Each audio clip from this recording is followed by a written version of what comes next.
এখানে দেখো প্রশ্নতে বলছে ম্যাচ দ্য অপোজিট ওয়ার্ডস। এখানে যে ওয়ার্ডগুলো দেওয়া আছে এগুলোর অপোজিট মানে বিপরীত শব্দ এখানে দেওয়া আছে, তোমাকে তীর চিহ্ন দিয়ে এটাকে সমাধান করতে হবে। ঠিক আছে, যেমন day, man, dark, big, fat, hot, এইভাবে। এটা সমাধান করবে কে?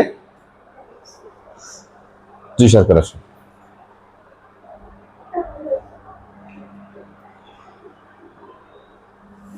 এই ওয়ার্ডগুলো সমাধান করছে জুই সরকার, ক্লাস 5 স্ট্যান্ডার্ডের এগুলো। তো ঠিক আছে, সমাধান করো। ডে থেকে যেটা হবে সেটা তোমাকে করতে হবে।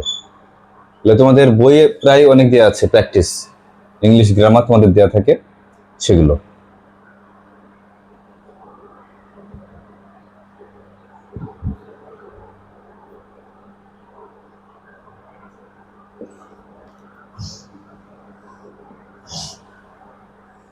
এগুলোর মানে বলতে পারে? বলো দেখি। ডে মানে কি? ডে মানে দিন। দিন, তাহলে অপোজিট কি হবে? বিপরীত? নাইট, রাত্রি। ঠিক, থ্যাংক ইউ। তারপরে ম্যান, তার ম্যান মানে মানুষ, আর ওম্যান মানে মহিলা। মহিলা। তারপর ডার্ক, ডার্ক মানে অন্ধকার, আর লাইট মানে আলো। আর বিগ মানে বড়, স্মল মানে ছোট, আর ফ্যাট মানে হচ্ছে মোটা, মোটা, থিং মানে চিকন, পাতলা, পাতলা বা চিকন। আর হট মানে গরম, আর কোল্ড মানে ঠান্ডা। থ্যাংক ইউ, থ্যাংক ইউ, ধন্যবাদ। হাততালি দাও একটু। Thank you.